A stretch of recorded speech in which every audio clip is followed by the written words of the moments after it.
Equip the Sword of the Animist. Got our value machine assembled. Today on Commander Replay, we're back with another look at Munda Ambush Leader, a deck that's so fun, I decided to play it again. Next on Commander Replay. Hey guys, next time you purchase cards, if you want to support me and my LGS, be sure to check out mothershipaTX.com and use the promo code REPLAY to save 15% on your next order. And if you can't find what you're looking for, you can use the TCG affiliate player link. All links are in the description below. Welcome back everyone, we are playing some more Munda Ambush Leader Ally Tribal today. Take a look at this opening hand, actually looks pretty good on the strength of a Mask of Memory. So I think we're going to go ahead and keep that. Let's keep. Just made a few small changes to this deck list from the last game, added this Hada Freeblade. So interested to see what this is going to do, especially on turn 1, but also interested to see what happens later in the game as we should be getting a lot of ally triggers. See if this is pulling its weight for a 1-drop or not. So, I don't know. I'm curious. We'll see what happens. The Mask of Memory, though, I think should make it play really well. So anyway, I've been playing some games with this deck. I played 3 or 4 games a few months back before Commander Legends came out. I played one yesterday and had a ton of fun with it, which will probably be game 1 in this series, so make sure you check out game 1, because I had an absolute blast, and I think I'm going to build this deck in paper. I think I've decided that I'm going to go ahead and do that, because like I said, I've actually been enjoying this quite a bit. Anyway, brings it to our turn 1. There's a Flooded Strand. Let's play the Flooded Strand, crack a Flooded Strand. Get a Plateau, play the Hada Freeblade. It triggers to itself, so it'll become a 1/2, and we will pass like that. But anyway, I've been doing some videos. Last week I posted the video calling Anya Merciless Angel the single worst Boros commander, and after playing 5 or 6 games with Munda, I don't think Munda is anywhere near the worst Boros commander. Even if it's like the 2nd or 3rd worst commander, I think there's still a ton of space between where the 2nd worst Boros commander is and where Anya is. I do think Anya is that bad. It just gives you nothing. With Munda, the ability isn't great, but you can still build a decent deck around it, and the fact that it's an ally means it triggers all of the ally cards, and that still has some value to it, which I do think makes it much more valuable than something like Anya. I also think this deck is just a lot more fun to play. Opponent fires off a Rampant Growth, and we got a Soul Ring out of the King Kenrith opponent. Those are both pretty good. Ooh, there's a Boros Signet. So what I think I'm going to do right here is, we'll just play a land, get the Signet into play, find out who we want to poke. Oh, that's an Aesi? Yeah, I think we want to poke the Aesi. Kenrith's also pretty scary. Not exactly commanders I'm looking to go late against. We'll poke the Kenrith. They've got a Soul Ring. But yeah, just been having a good time with this deck. There is obviously a ceiling on how strong this deck is going to get because Munda doesn't give you that much as a commander. So you are relying on the things in your 99 doing some heavy lifting, but still think it's a cool card, and hopefully this Mask of Memory will stick around for us a while, and if we draw enough cards, that'll let us do our thing, so to speak. So, pretty excited about that. Let's take a look at what our opponents are playing. First up, we have Zombie Caller piloting Gilanra, Caller of Wirewood. 3 mana, tap it. Add a green mana. Whenever you spend this mana to cast a spell with CMC 6 or greater, draw a card. And that's partnered with Nadier, Agent of Duskenel. 6 mana, whenever a token you control leaves the battlefield, put a +1/+1 counter on Nadier. When Nadier leaves the battlefield, create a number of 1/1 green elf warrior creature tokens equal to its power. Kind of cool, kind of a different take on Alenda the Dusk Rose. Slightly more restrictive, but interesting nonetheless. So I don't know. I told opponents this is going to be like a mid-power game, so we'll see what they've got going over there with the elf stuff. Probably some brand of elf tribal over there. In the middle, we've got Kenrith the Return King being piloted by Exog. And they said that this is going to be a Sanctum of All deck, so it's actually probably going to be a pretty tough order for us. Like, we only have a couple mass removal spells in the deck, so we'll need to be very careful about how we use them. And we'll probably want to put some focus in their direction. Signet into play for opponent. Our final opponent, by the way, is Milk and Cheese 1, Sean piloting Aesi, Tyrant of Gyre Strait. Super powerful card. I don't know how strong he's gone with this build, but this is the type of commander that just gets out of hand really quickly. Having a lot of lands in play just allows your deck to spiral, so gotta be really careful against that one. Ooh, that's a Sunbird's Invocation. Sunbird's Invocation makes our deck go brr. So hopefully we can get that into play, and hopefully it'll stick. Gonna be a second before we do that, though. What are we doing right here? We definitely want to get the Mask of Memory. Get the Mask into play. Might be a good turn for the Mistveil Plains if nothing else comes up. Equip the Mask of Memory. I'm gonna poke Zombie one time just to keep up appearances, but you know, as things get bigger, I'll probably start focusing the other 2 players a lot more, because Kenrith and Aesi, very scary, my opinion. There's a Mask of Memory trigger. Use the Mask of Memory. Ooh, Sword of the Animist and a Kazul Warlord. All good stuff right there. Let's discard the Battlefield Forge. I think the other lands are more valuable for us. Main phase 2, play the Mistveil Plains tapped, and that's it for now. So pass like that.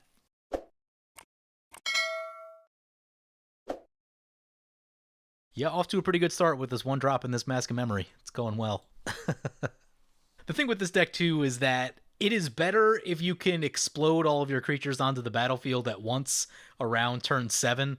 It's not as good to slowly kind of build them up over the course of a few turns, just because people can see it coming and, you know, they'll be much more likely to drop a board wipe if they get nervous. So, you know, if we can kind of hang back and just ramp with Sword of the Animist and Mask of Memory for a little while with this, that's going to be much better than, you know, just trying to run this Akiri out there and then having it get hit by a board wipe or something like that. So, Sylvan Library for our opponent.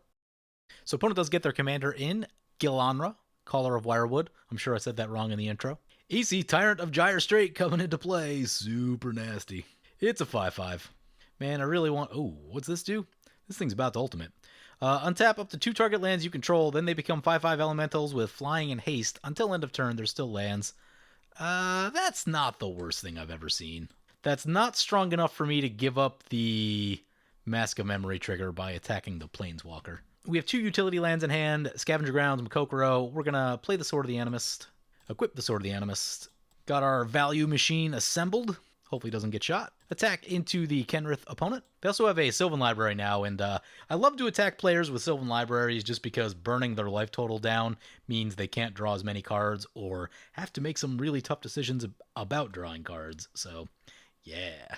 There's more red in this deck than there is white, so I think I'm going to go for a Mountain first. We hit with the Mask of Memory. We draw some cards. There's a Windbrisk Height. Oh, what do I think we need the least? Man, I don't really want to give any of these up, but I know they're all valuable. I think Windbrisk Height is the one we can live without the best. Because we have Sunbird's Invocation, Molten Echoes, and Mirror March, we can generate value decently well. I'd rather have the card draw and the Exiling Graveyards abilities on tap for when we need them. So play the Scavenger Grounds, pass like that. Elvish Archdruid coming into play. Yeah, it definitely looks like an elf deck over there. That's a pretty strong one. Watch out for that. Miara, Thorn of Glade. When it or another elf you control dies, you may pay 1 and 1 life. If you do, draw a card. Makes board wipes less effective because they can draw a bunch of cards back. Yeah, opponent's still using the middle ability on Nissa right now, so that ultimate not too scary, thankfully. They do get themselves a Vizier of the Menagerie. Oh yeah, I see what's going on now. So they can use that 0. So they drop this thing in for free with the Nissa. I haven't actually seen that much of Nissa because it was more of a standard card than a commander card from my experience. I haven't seen it have this much success because usually I've got something to attack into it by this point, but I didn't want to give up on that mask trigger because this is our value. This is how we generate value with this deck. Fathom Mage coming into play for our opponent.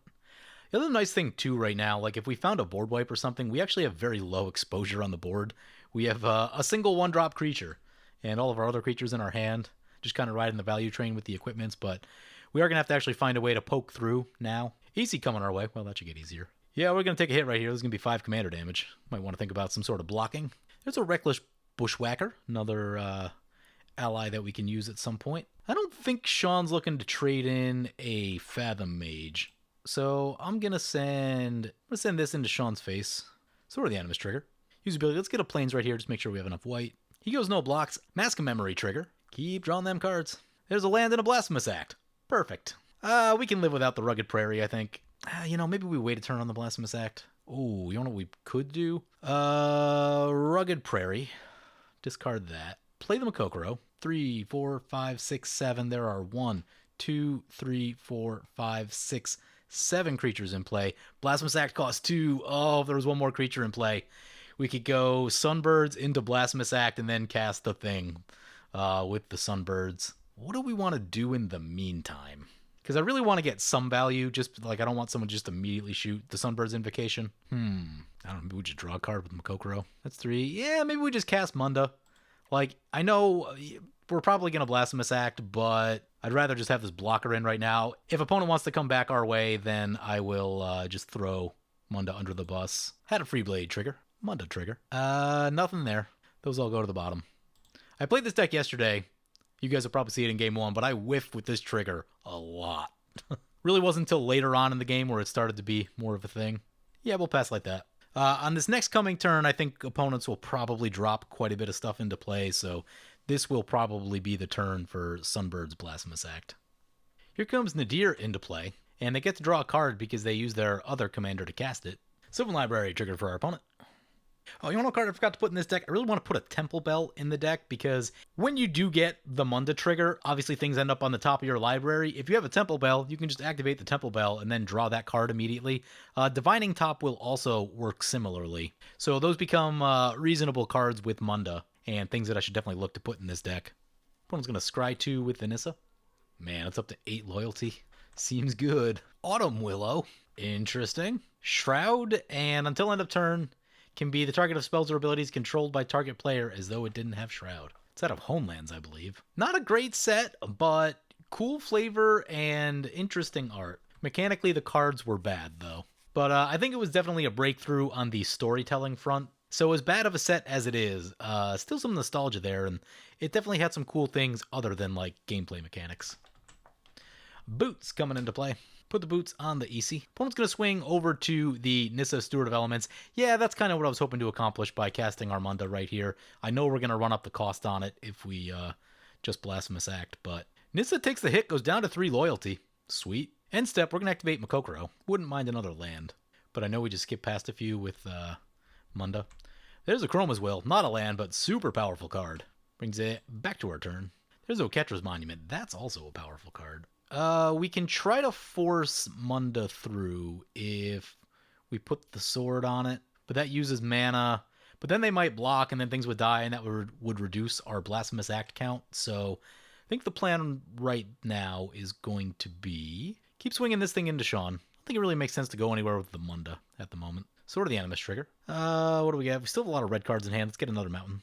We hit with the Mask of Memory. Draw 2 cards. Land Bruce Tarl. I think I'm going to discard the Bushwhacker. It's cool, but we have lots of other cool things too. Play the land. Crack the land. Get Sacred Foundry untapped. Check on our mana. That's 4, 5, 6, 7, 8, 9. So we could potentially go Sunbirds. If we hit a Mana Rock, we could also get into Oketra's Monument, and that'll set us up beautifully for next turn. So I think that's what I'm going to try here. So let's get Sunbirds. Play Blasphemous Act. Get a trigger. Urza's Incubator is a card. Doesn't get us to that Oketra's Monument, though. But seems too good not to. Yeah, I mean, I think we just kind of have to. Urza's Incubator. Well, I guess there's also Sun Titan. Sun Titan would just die immediately, though, so that would just get us a land. So Urza's Incubator. Mana Crypt is also really good, though. Mana Crypt could get us... We'd be able to go Oketra's Monument, but we wouldn't... We could then cast Ondu Cleric. I like the Incubator right here. I think we're at a point where we're ready to use the Incubator. Also makes like multiple artifacts and enchantments that opponents have to blow up. Not to say they can't do it, there's a lot of green decks, but... Oh, I guess we could have a Chroma's Will, but I'm not too concerned about these. Sean's gonna into the Royal his own commander. Yep, save that commander tax. Makes sense. Gonna be a bunch of elf triggers. They can draw a bunch of cards and lose a bunch of life. Oh, they need to pay 1. They don't have the mana. Sweet. Munda back to the command zone. I think I'm actually gonna play a Kiri right here because... it's a pretty good attacker, and we can keep rolling with the sword and the mask next turn. See if we hit anything for 2 off the top. Have to get a little bit lucky to do it, but nope, just lands. We've got ourselves a 4-3. Pass like that, and we are set up to have a really big turn next turn. Opponent did get themselves a bunch of 1/1s on the backside, though, so as far as board wipes go, I mean, it was hurtful, but at least they get something back. But they do lose the Elvish Archdruid, and that is a pretty big source of mana, so I'm sure they didn't love that. Also, we are very far ahead of our opponents on mana right now. Oop, there's the removal. Ouch, this one's going to get us really good. Ooh, that hurts. We lost land, Sunbirds, Akiri, and Urza's Incubator. 4 permanents. Ouch. And Sunbirds is kind of what makes this deck work, so that's not ideal. Opponent going to swing into us for 4. Yup. Luckily, we still have the Oketra's Monument. Gives us a little bit of something, but not nearly as impactful as what Sunbirds can do. No love for the casualties right there. Opponent says Hadoken. Oh, God. Yeah, felt that. Felt that. There's the Sanctum of All. That's not great. Kind of wish opponent held that maybe just one more turn. Although, I guess we generate a lot of value. Boots. Not a lot of ways, but we do have a few ways to get that Sunbirds back. We do have Hall of Heliod's Generosity in the deck. We've also got Molten Echoes and Mirror March, which play a similar role. Aesi coming back to play. Yep. Boots on the Aesi. So I'm going to send that over to Zombie. Zombie said, don't touch his stuff. Yep, he got us back pretty good. It hits, brings it back to our turn. There's a Highland Berserker. That's first strike. So let's get the Oketra's Monument. I want to get the Kazul Warlord in because it's going to make everything huge as we keep casting stuff. So there's the Oketra's Monument trigger. And we'll cast Ondu Cleric. That'll trigger Kazul and Ondu Cleric. Those will pump up the team, and we will pass like that. Hopefully we can find the Haste ally. I think I need to get more Haste in the deck. Probably just got to add a Fervor in, but there's like, the card slots get really, really tight. Death Sprout, destroy target creature. No! Ouch. Yeah, I needed that one. All the removal. They get to ramp. Enters battle fact. Target opponent loses life equal to the number of elves you control. I have a feeling it's going to be us. No, hits Sean with it. Alright, that's something. Worried about this Sanctum of All, though. Sends a few Saprolings their way. Can appreciate that. Sanctum trigger. Gets the Mana Sanctum. Makes some mana. Oh, that's an Ixbloom Ancient. That's scary. Boots on it. Hard to get rid of it. Heliod Suncrown. Sure, I'm not going to like that. There's a Reclamation Sage. There's only one place this needs to go. That was not it. I mean, I guess, well, if they plan to remove that right away, then maybe. But we'll see. We'll see if they've got other stuff lined up. But yeah, I don't know. Nyxbloom is a very valid target, so let's see what the next play is. Hopefully more removal. Oh, Wickerbur Elder. Excellent. Okay. I'm on board now. I'm on board. Gonna pop the Nyxbloom Ancient. Yep. That gets rid of the blockers, so it's easy to get some damage into them, and that's probably what we have to do here. I have a side conversation going on with Zombie in the Discord, and he's saying that his wife is really mad at me for saying that Anya is the worst, because she enjoys playing Anya, and I was just talking about how I find it really frustrating to play Anya, and he said, maybe Anya is frustrated in having someone that doesn't understand how to play her. Touche. Touche, Zombie. And now's a good time to shout out my Patreon. If you want to get in on our Discord conversations, be sure to check out my Patreon. Link is in the description below. Sean sends the 5/5 over to Zombie. He takes the hit. I have played the Sanctum of All deck one time now, and being aware of what it does means that we're going full tilt that way. That's a Volcanic Offering. That may be handy. What order do we want to play things in? This gives our stuff first strike. Not crazy relevant. Let's get Munda. If we find something cool on the top, we can pick it up with the Makokoro, though we may not be able to draw it. Munda and Ondu trigger. Use the ability. Chasm Guide is in fact haste.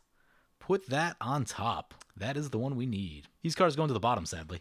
Draw with Makokoro. Actually, no. Maybe we just don't. We don't equip the Sword of the Animist right here, because the sword will make us shuffle, and then we attack with the Mask of Memory just to make sure we draw the thing. That seems like a plan. So then play... We can play Bruce Tarl. Yeah, that works. Play Bruce Tarl. Bruce on Munda. Munda and Ondu will trigger. We're going back up in life. Love it. Back up to 34. Pretty healthy. Use the ability. Still just a Chasm Guide on top. Yeah, put the Mask of Memory on that. Hope this gets through. Go to combat. Everything at the Sanctum of All deck. Mask of Memory trigger. Draw 2, discard 1. How badly do we need an Ancient Tomb? Do want to get more mana going. This guy's only first strike. We can live without him. Mask of Memory again. Those are cards. Those are very real cards. Those are how you win this game. So, I'm going to give up on our removal in hopes that the things in our hand are going to win us the game next turn. Play the Ancient Tomb. Put Sword of the Animist on... Guess just put it on Munda. And we'll pass like that. Hope this board state sticks. Card I've been thinking about for this deck also is Sword of Light and Shadow. Trying to figure out exactly which piece of recursion I want to get going in the deck. Right now I'm testing out Death or Glory, which is an old school white card that I've been wanting to use for a while, and I think this is finally the deck, at least to test it. 5 mana, separate all creature cards in your graveyard into 2 piles, exile the pile of an opponent's choice, then return the others to the battlefield. Sort of a fact or fiction for creatures in your graveyard. Could be good. Could be good, but it is opponent's choice, so I don't know. It's one that I've been wanting to test for like at least a year at this point. I just haven't had the right deck for it. Ambition's Cost. Certain decks lend themselves to other types of reanimation better. Like if you know you're going to have a lot of mana, Martial's Anthem becomes really good. Or, well, it becomes decently good. It's still very expensive, but sometimes you go that way. If you have all humans, you can go Angel of Glory's Rise. I noticed the creatures in this deck were about half and half humans and non-humans, so it's also a couple changelings, and I think that exiles the zombies, so that could be a little bit problematic. But anyway, yeah, I think this is finally the deck where Death or Glory might make sense, at least just to test, see if we like it, see how it feels. Opponent gets Haunted Cleansing Fire, looking to gain some life back. Yep. If things go well, they won't get another turn. Sean said he's playing the Precon Aesi. Yeah, it doesn't look too bad for a Precon. I mean, he's made some impactful plays, maybe just a touch slower than the things we're doing, but opponent casts a Charming Prince, goes to the life gain mode, pumps up the Heliod. Interesting. You know, that's an interesting card that I haven't really played yet. Need to find the right deck for that one. Gonna put a +1/+1 counter on the Thassa. Ideally, all of our opponents will tap out before it comes to our turn and not have removed any of our things. Gonna be a really good time if that happens. Mnemonic Betrayal. Exile all cards from opponents' graveyards. What's the rest of it? Something nasty. You may cast spells from among those cards, and you may spend mana as though or any type to cast it. At the beginning of the next end step, if those cards remain exiled, return them to the graveyard. Oh, yeah. They don't have a ton of mana. They're going to get themselves a blocker with the Hat of Freeblade. Wow, do they really just play that for a single blocker? Oh, because that blocker turns on Heliod. Okay. I see what's happening. Heliod swinging into Sean. Yep. Thassa and Mnemonic trigger. Thassa's on the ETB Noble. And all of our cards will go back to our graveyards. Gonna choose to gain 3 more life, trying to keep themselves healthy. Another Heliod trigger right there. Maybe this deck needs an Odric Lunarch Marshal, because definitely want more haste, and our commander has haste, so that's good. But also, like, when we have Aurelia, flying and stuff is also really, really good. We may not have the mana to play the Blade Master this turn. Might just have to go for a Chroma's Will. A Chroma's Will will give us protection from all colors. That's going to be a pretty big deal. No, Whelming Wave! No! Oh, all of our beautiful, beautiful setup. We got our Hat of Freeblade back. That's fun. Oh man, we can do some stuff this turn. What is the correct sequence of things of order to cast our stuff in? This gives all creatures we control haste. That's a pretty big deal. Rex Sage. Oh, what's he going after?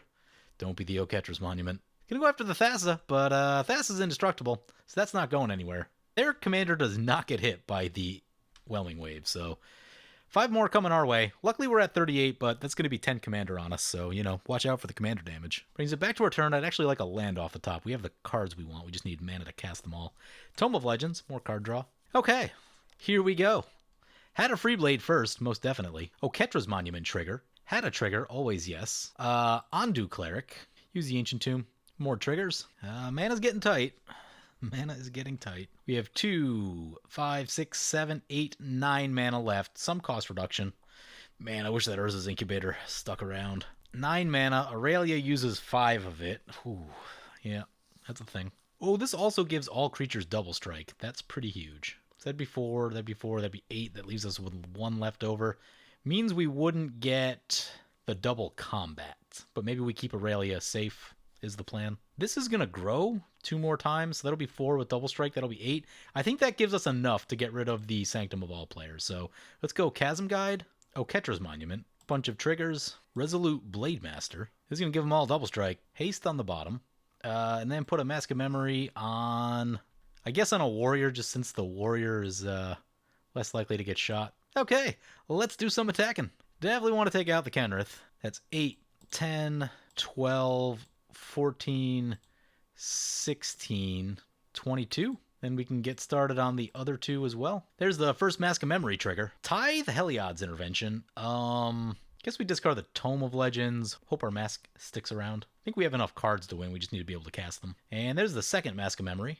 2 lands. We'll get rid of the Ally Encampment. Have we already played a land this turn? We have not. Play the Spine Rock Knoll. We'll get a Hideaway. Oh, those are some cards. Smothering Tithe, Hazoret's Monument, Kazandu Blade Master. I'm going to get the Hazoret's Monument. More cost reduction is actually very good. I know Smothering Tithe is good, but it'll kind of come out mid-turn. And I like what Hazoret's Monument's going to bring to the table for us, because not every card in our deck is equally strong, so like looting past the ones that aren't as good is helpful. Witch's Cottage for opponent. Put a creature back on top of their library if they want. Going to get back their Archdruid. That's a Guardian Project. Yeah, opponents need removal and or blockers is what they really need right now. Because with Aurelia, we should be able to actually finish it up really easily if all of our stuff sticks. And so far, I've been happy with the Freeblade. Did a lot early with the equipment, and the fact that it's a 4/5 actually makes it bigger than a lot of our other stuff right now, which is also good because, you know, a lot of these allies by themselves are pretty small. So I have been thinking about Cathar's Crusade also, but deck slots, the all-important deck slots. We're also back to a nice healthy 40 life. Land DC trigger. Ew, that's a Scourge of the Fleets. Gross. Losing all our stuff. Yep, they all come back to our hand. None of their stuff gets bounced. Wow. Ooh, acidic slime. See where they want to put this. I think Oketra's Monument might be on the firing squad. Yep, there goes the Oketra's Monument. Ouch. That was actually like a big source of damage with the Resolute Blade Master. Opponent attacking us. Yeah, it's going to be 15 commander. That's not great. That is not great. We cannot take any more hits from that. Well, I guess we could take one more hit, but if they find a way to pump it up at all, it's going to be real bad. Man, we've lost all of our cost reduction and all of our value. Sunbirds went down, Urza's went down, now Oketra's went down. Herald's Horn off the top? No, it's a Thran Dynamo. Yeah, I mean, we got to get that into play. I'd really like to be able to take Sean out this turn, because I don't think we can take another turn of that, but that means it's got to be like mostly in the air if we do, which means a lot of it's on Aurelia. Aurelia with Double Strike would give us 12 damage. That leaves a gap of 10 damage that needs to work itself out. That's not particularly easy to resolve. Oh, we could use a Chroma's Will, do the protection from all colors thing. Man, I really wish we still had that Oketra's Monument. Start with the Free Blade. Use the ability. The question, how much time do we have? If they have more removal, we're in a bad spot. Maybe we need to sit on a Chroma's Will and just use it as protection and kind of set up. Maybe that's the play here. Get Thran Dynamo back. Get the Chasm Guide. Free Blade triggers. Get Ondu Cleric. Oh, maybe not.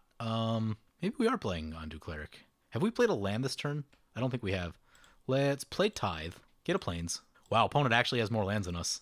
Surprised about that. Play the Plains, so that was a mana neutral play. If we play the Ondu Cleric, I think that'll give us exactly 7 damage to trigger the Spine Rock Knoll. Although then we don't have any blockers against Aesi. Yeah, maybe we just leave the Chroma's Will up because we need our stuff to survive. Basically, if our stuff survives, then we can win the game. We'll go no attacks. As much as I really want to get that Hazard's Monument into play. Oh, man. I'd also looked at Felidar Retreat for the deck. Again, it's just a deck slots issue. Figuring out where you want to get Anthem effects and things like that. You can only devote so many slots to Anthems. Since you do need, you need about 25 creatures in this deck, and maybe 26 or 27 is even a little bit better. One card that I have a question about is like Vanquisher's Banner. I don't actually know if Vanquisher's Banner is like good enough for this deck anymore. Because it's definitely a late game kind of play. It's hard to get that going early. You have to tap out for it. I don't know. It's still in here, but it does leave me with some questions. Opponent doing some things, casting some creatures, drawing some cards. Shaman of the Pack. Uh-oh, someone's losing some life. Guardian Project. Opponents finally got their value engine assembled. They're going to target us with the Shaman of the Pack. Bummer. Prioritizing us as the threat? Probably correct. Sean is playing the Precon. If he were not playing the Precon, then it's a different story. But maybe Vanquishers make sense with the Munda trigger. Is Munda in ETB? Yeah, Munda's in ETB, and I think Vanquishers is on cast, so I think the timing there might be bad. So maybe we go Temple Bell instead of Vanquishers. Because Vanquishers is expensive. It's a big play. Where Temple Bell, people probably aren't going to shoot it. Oh no, that's a splitting image. Ugh. Copying the Scourge of Fleets. Yep, this is going to hurt. Can't guard against that. Please don't pump up the thing.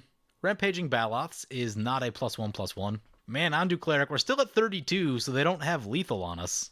Boots on the Scourge of Fleets. Ooh. If he attacks Zombie also, because he might just send the commander our way and then everything else the other direction. See what he wants to do. Yeah, there's 7 damage going over to Zombie. He's going to try to kill us with commander damage and retracing the Scourge of Fleets. So this is going to hurt. We're going to go to 20 commander damage. The absolute breaking point. But we're going to get that Hazard's Monument, and that's going to be a really big deal. That's a lot of cost reduction for the cards that we need. Also, we got an extra land and a Thran Dynamo last turn, so that's 4 more mana, plus another land drop is 5 extra mana. So, our last turn wasn't the best. It was kind of a setup turn. This turn, we are poised to have some success by kind of taking a lot of last turn off. And, again, we had to be careful. Again, a +1/+1 from somewhere, and that's lethal commander. End step, activate this Spine Rock Knoll. Get the Hazard's Monument. Brings it back to our turn. Swords of Plowshares. Helpful. Very helpful. We can kill the commander should something go wrong during what we plan to do here. So, we need to get 22 damage on Sean. Well, we only need to get 4 on Zombie. That's not that bad. So, who's first? Hadda is definitely first. Play the Plains. Play Hadda Freeblade. Hazard's Monument. Choose, yes. What don't we need? I don't think we need the Heliod's Intervention. That's a Feast and Famine. Here's a real magic card. May not actually need it, though. Use the ability. Next, get the Haste guy. Hazards. What can we part with? Don't actually want to discard a card. You know, Bruce Tarl is a little bit redundant. It's more damage, though. Yeah, I don't think Bruce is happening. Oh, that's a Dusk. That could be helpful. Also, that gets our stuff back. I'm going to get Munda so we can use a Chroma's Will. Discard Swords. There's an Eerie Interlude. Could have used that. Stopped all these Scourge of Fleets. Chasm on the bottom. Munda trigger. Nope, whiff. This will give us Double Strike. I think Aurelia is next. Discard the Eerie Interlude. Hall of Heliod's Generosity. If the game should go long for some reason, that will probably be very helpful. So I think it's going to be a Chroma's Will and Mask of Memory. Give our creatures Double Strike and Protection from all colors. Mask on Aurelia. Everything into Sean. And Zombie Scooped. Yeah, he sees what's coming. Whoa! Oh. Okay, so this moment in the game got weird. When Zombie Scooped, it reset the attackers like a half second before I clicked OK. And that was kind of annoying. But Sean said he also had the kill on us last turn because he had a Simic Charm in hand. And I'm not sure why he didn't play it. I'm not sure if he just didn't see it or if he let us live for a turn. So I think the best thing to do here is just declare Allied victory because sorting out who should have won is kind of complicated. Yeah, we got a fun game. We got a great look at the deck. There was removal in this game, which is good. So, you know, I wanted to see how this deck was going to perform in the presence of some removal. Because if there's no removal at all, it is actually a pretty solid deck, right? If Sunbird's Invocation sticks, we get to do some absolutely wild stuff. The fact that it got blown up mostly immediately, you know, we got one card out of it. It was a helpful card, but it doesn't take over the game with that. But overall, I've had a lot of fun with this deck. I've played this deck maybe about 6 times now, and this was a very representative example of how this deck's been playing. Like, we got hit with some removal, we were able to rebuild, we had a lot of value going, we lost a lot of good pieces. You know, if we're able to keep those pieces or get them back, and that's something I might tinker with, we're in even better shape. I think I might look at like the Emeria Shepherd Burnished Heart combo just as a way to get some of these permanents back because the enchantments are so important to what we're doing. I think that's a thing that I'm going to explore. But yeah, it's been a ton of fun, and this is what the deck does. It just kind of lays a bunch of things out there. You start getting a bunch of triggers. It generates a lot of value. Honestly, I would like to see like a couple more Hat of Free Blades. I even thought about putting Champion of the Parish in the deck because there's a decent number of humans. It would trigger similarly and just kind of grow in size the way you want it to, but that stuff is bad against Mass Bounce. Mass Bounce is definitely the thing you want to avoid, so, you know, something to think about there. But yeah, it's just been a lot of fun, and I'm going to build this in paper because Munda has been much better than people give it credit for. Not saying it's great. The commander itself doesn't do a ton, but it does trigger your allies to be able to get more ally triggers. And putting stuff to the top is somewhat useful, because the ones you really want haste. You're really looking for the haste. You're looking for Resolute Blade Master. Those are kind of the big ones that are going to give you the damage you want to close the game out. The Warlord to put plus counters on stuff is also going to be pretty good. That new card in Kaldheim that makes all creature types is going to be really, really good. Because then even like the Oketra's Monument things should be triggering. If I remember the wording right in that card, should trigger the Oketra's Monument to also be allies, and that'll be really powerful. So that'll be sweet. Let's make a few changes here. I'm going to pull Winota out. That was just in there as a way to kind of cough more things onto the battlefield. You could certainly keep it into the deck. It's just a very powerful card, and Munda is a non-human, so it would trigger that ability, and eventually you'd run into some humans that you can drop into play, but it's not exactly built for that, so I'm thinking let's get Emeria Shepherd. Let's get Burnished Heart. I'm going to drop this Vanquisher's Banner. I know it can be good, but I haven't been in a ton of situations where I feel like I really need it. So I'm going to try Temple Bell. Temple Bell is also good early in the game just because it helps you from getting stuck. I still want to test Death or Glory, so I'm going to leave that one in. I guess in the meantime, I don't want to pull out Sun Titan. Sun Titan's just too good, but I think this deck also needs another Anthem somewhere. I'm going to pull out Rally. No, we'll leave Rally. I thought about Mana Geyser too. I think this deck really wants a Mana Geyser. Because like we saw there, you're really wanting to explode with a lot of mana. And then kind of cast all your stuff at once if you can, especially if you get bounced. We'll pull out Rally, and Dowsing Dagger might be a little bit cute for this deck. We'll pull out Dowsing Dagger. It is very good. It'll probably make its way back in at some point. Since there's not a lot of flying in the deck, not a lot of unblockable, you know, another thing that would be good. If we could get Manifold Key for the Tome of Legends, that's also pretty good. I had Elish Norn in here. I'd definitely like to get that back in at some point. I was just trying to like test some other things. Felidar Retreat, Cathar's Crusade are also very reasonable Anthem effects. See if we can get the Cathar's Crusade in. I think there's enough ways to take advantage of that will be really good. There's Cathar's Crusade. What are we taking out? Mirror March can be a little bit tricky because if you don't win the flips, it's not a great time. But I still think it's worth keeping. Maybe we cut Eerie Interlude. We've still got Teferis. I've added the Achrome as well, but now we've got more graveyard stuff. Death or Glory, Ameria. I guess we might want to bring Rally back, but, you know, being able to get things back from the graveyard is... It's not exactly board wipe protection, but it's still a form of recursion, so... that's what we're looking at. A little crowded in the 3 slot, but a lot of this is cost reduction also, so, like, later in the game, you're able to cast a lot of these, but... And the fact that the allies triggers kind of work together also makes a big difference there. I did have Door of Destinies in the deck at one point. Been in and out on that card as well. Could be very good, but it's a little awkward early and gets better late. You know, when you have all that mana we do on like turn 10 or whatever that was, then it's obviously very good. But before that, not sure. You know, as far as Anthem effects, you have a lot of options. So it's a big point of decision making right there. So I don't know. Anyway, hope you guys enjoyed the video. As always, feel free to comment, like, or subscribe. Thank you for watching. I want to thank my awesome Patreon supporters. You guys are awesome. If you want to help support the channel and vote on which decks I play next, feel free to check out my Patreon at the link below.